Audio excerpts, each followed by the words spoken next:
what we discover in the laboratory today, with a lot of luck, a lot of ingenuity, a lot of hard work, in decades, ends up affecting how medicine is practiced, how we raise our children, perhaps, how we think about ourselves.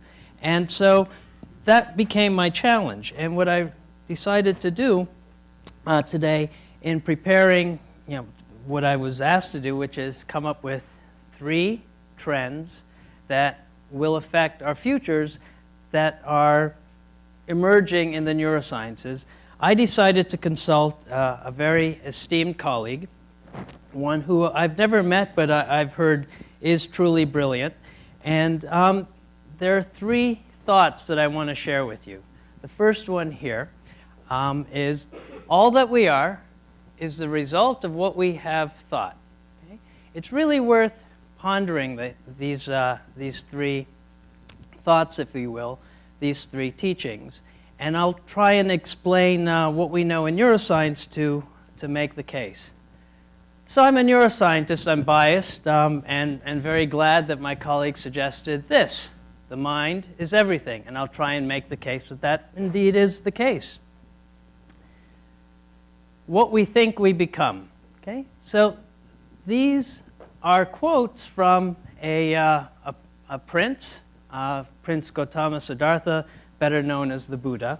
And what I'm going to try and do is give you 3 trends coming out of the research in my own laboratory, okay, when we're looking at cells, when we're looking in the brains of rats and mice, that in many ways support these very ideas. So before I do that, let's understand what I mean when we talk about the brain and how I look at the brain and what it means to study the brain from a neuroscientist's point of view. Let's start as a psychologist would. Can you see here? If I'd asked you, let's say I gave you, I was offering a purse of $100,000 to decide whether the A or the B square is, which one is darker? What would be the guess? You're all very certain of that. Okay? It turns out they're actually the same shade of gray. Okay? So visual neuroscientist Edward Adelson understands how the brain sees the world. Okay? Your eye registers those shades of gray, but your brain processes the things that the eye detects, okay, and makes an interpretation. Okay? And I can fool you because this has been constructed to take advantage of our knowledge of the rules that your brain uses to interpret the visual world. I could explain to you why they're actually the same shade of gray, but they're perceived differently, but that's not really the point. Let's look at this one. Okay.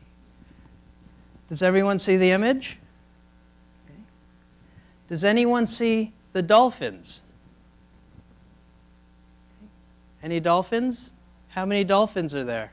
There's an innocent man. 2. I lose track and it's hard for me to see them. There are 9 dolphins. I tried this on my 2-year-old daughter this morning. She sees dolphins right away. She doesn't see the people. Okay?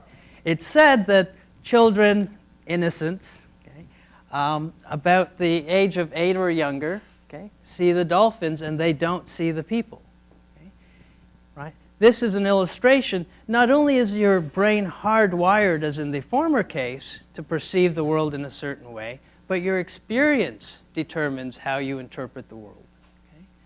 As you go through the world, your experience is determining how you see and understand and interpret what's presented to you. Okay? Let's talk about memory a little bit before we get into the nuts and bolts of brain. So I'm going to present a list of words. Okay? I'm going to ask you to pay attention. In fact, to demonstrate that you're paying attention, please call out the words as we go through them. And I'm going to ask you, I'm challenging you, please remember as many words as you can. Okay? And after I go through the list, we'll see how well we do as a group. So, what's this say?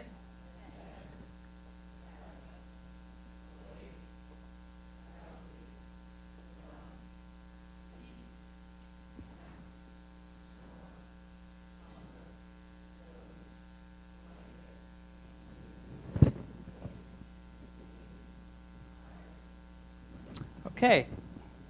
So was this in the list? How about that? Horse? Right? Almost a normal person would recognize sleep as being in the list. Okay? It's because your memory is a fragmented thing. Okay? You don't store as an ongoing record like a videotape or an audio tape of your experience. What you store are fragments of your experience, and your brain stitches them together, tries to make sense of them. You've probably encoded the gist of this list of words, and sleep meets the criteria of falling into that category. Okay? So our memories are fallible. Okay? They're a construction or a reconstruction of our experiences. Okay? We're hardwired to perceive the world in particular ways, and our experiences determine in great part how we take in information, what we pay attention to, and how we get through the day. So now I'm going to talk about the brain. What I've just given you as an introduction is what psychologists concern themselves with. Okay? Psychologists present stimuli, they make observations, and they're typically very smart people who infer what the brain must be doing. Okay? I'm a neuroscientist. We're not so bold and we're not so clever, so we try and look inside the brain to understand what indeed the brain is doing, trying to understand the actual rules, how the nuts and bolts of biology create the phenomena that the psychologists teach us about. So I'm going to show you a video that really is to give you a gestalt, a notion of what I mean by studying the brain, and we're going to talk about the rules of the brain. This is a movie that will show you different levels of experiencing or observing the brain. There are three levels. One, the anatomical level, which you are typically familiar with, the left and right side, the frontal lobes, the temporal lobes, and such. And we can see, using functional imaging, which part of the brain is operating, given a particular circumstance and some clever magnets and mathematics. And then we can look within that and see that the brain is actually an electrical organ, okay? Very much like the heart. It works very, very similar to the heart. It generates electrical impulses amongst 100 billion or so neurons, and those neurons are communicating with each other through chemical interfaces. So the brain is this anatomical superstructure made up of many, many neurons that are individual entities that have to communicate with each other, a little society, if you will, in your head. And there are chemicals that are used to mediate those communications. And this is meant to show us that.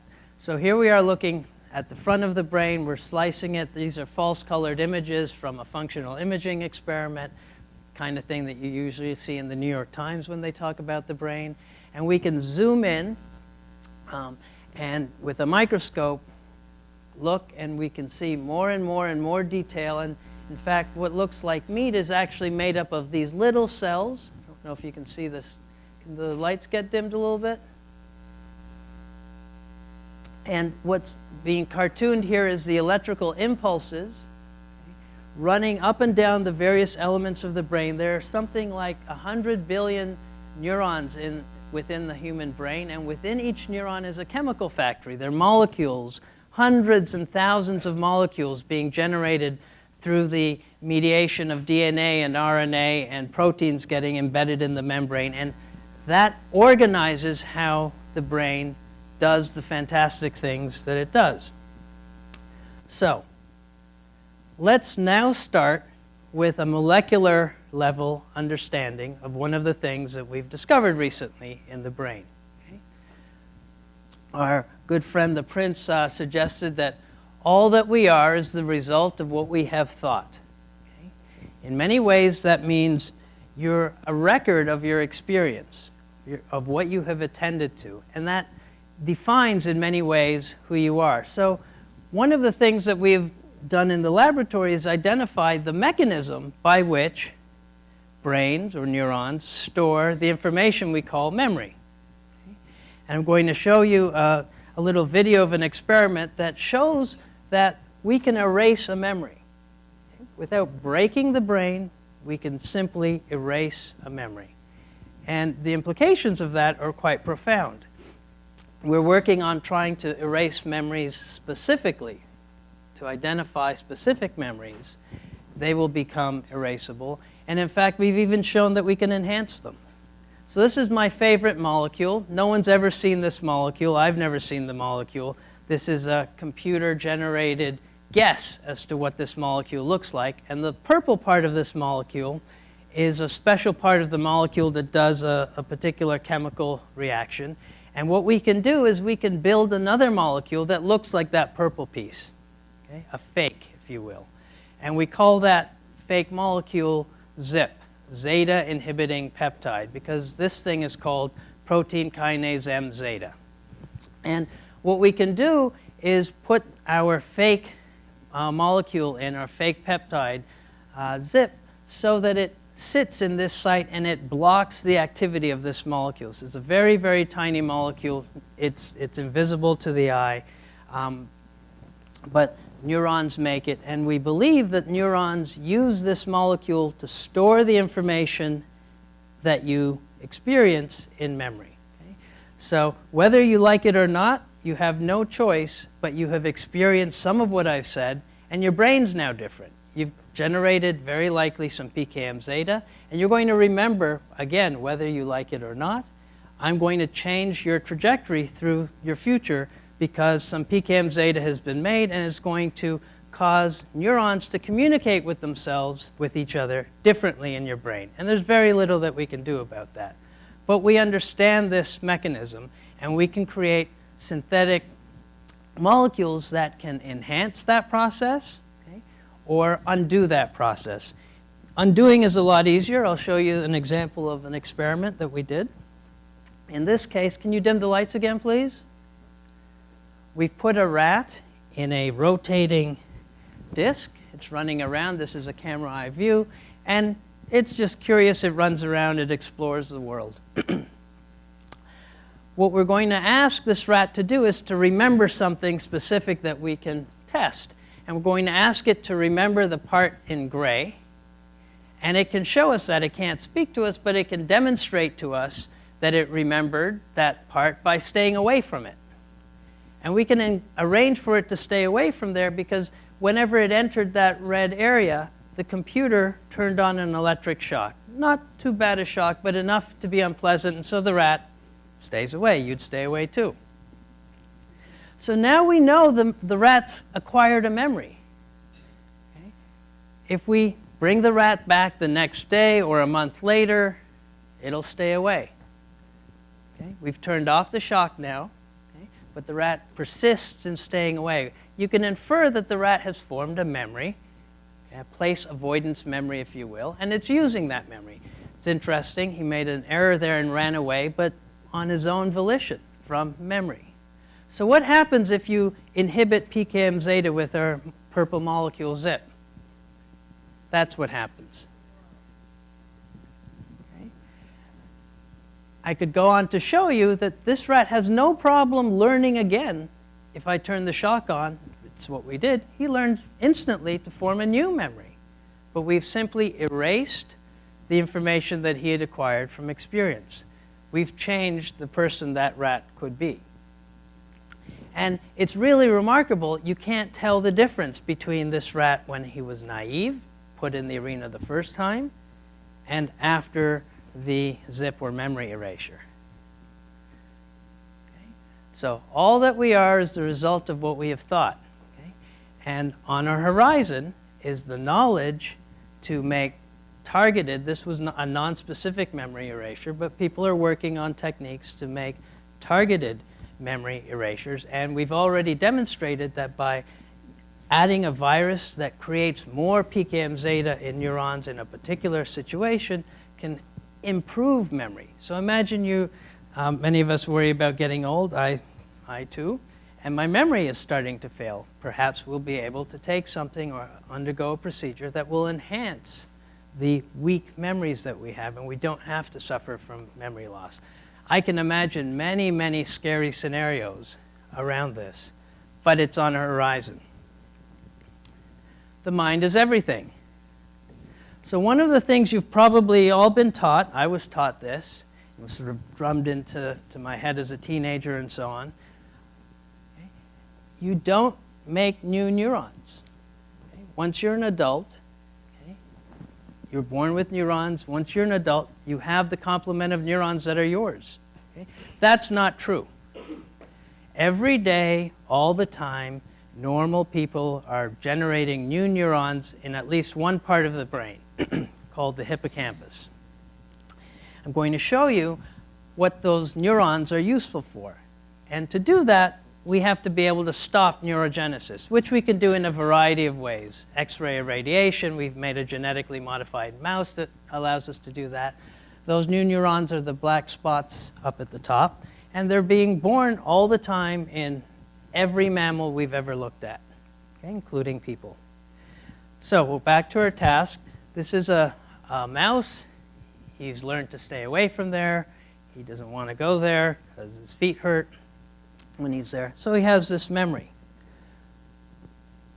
Whether or not that mouse has normal neurogenesis, he learns that just fine. Okay?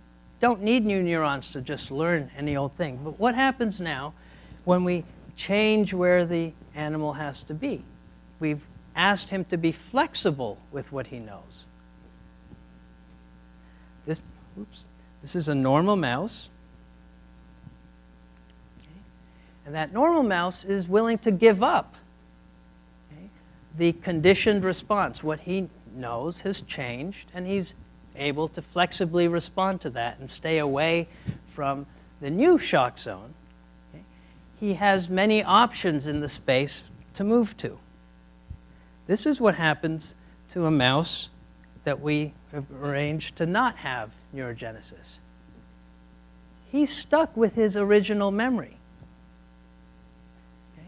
That mouse has few options. He's only able to spend, to explore about 40% or so of the space.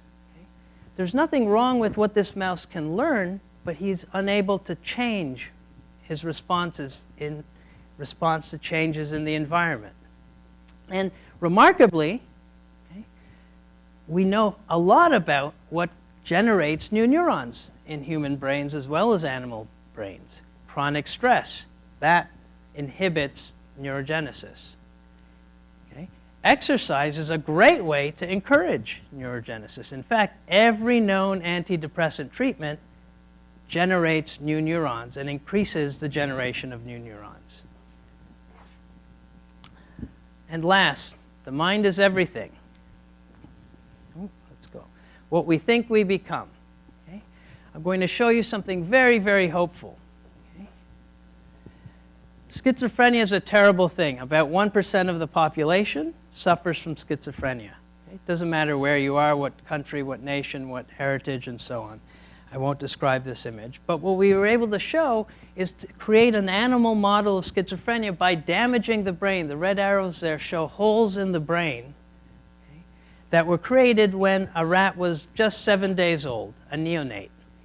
And what it shows is in the tall bar there that rats with that kind of damage do poorly at avoiding. They don't learn very well how to avoid the red part of the floor, for example, or the shock zone. The group here, okay, has the same damage, but when they were juveniles, we gave them cognitive therapy. We didn't give them drugs. Okay? We tuned their plastic brain circuits by giving them mental gymnastics. Okay? And that changed not only their ability to learn these cognitive tasks, but it changed the function in their brain, their synchrony. The red and the green and black, the green and the black lines are measures of neural activity between the two halves of the brain, and they're synchronized. Okay? But if the animal has training as a juvenile, this becomes normal. So early life training normalizes brain function despite having holes in the brain. Okay? What you think, you become.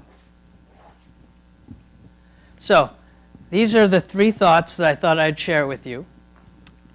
Whether you want to take the Prince's version or mine, but targeted memory erasure is on the, and enhancement is on the horizon. We now know that you shouldn't be stressed out, you should exercise, do whatever you can to not be depressed, because that in fact encourages your ability to respond flexibly to the world and use your knowledge flexibly. And very interesting on the horizon is that prophylactic cognitive therapy is on the way. If you can know that you're at genetic risk for a disease, a neurodevelopmental disease like schizophrenia, perhaps depression, autism, for example, okay? There are things that can be done, not necessarily pharmacologically, but taking advantage of the brain's own plasticity, and you can train the brain to become prepared for an adulthood that is deprived. Thanks for your attention.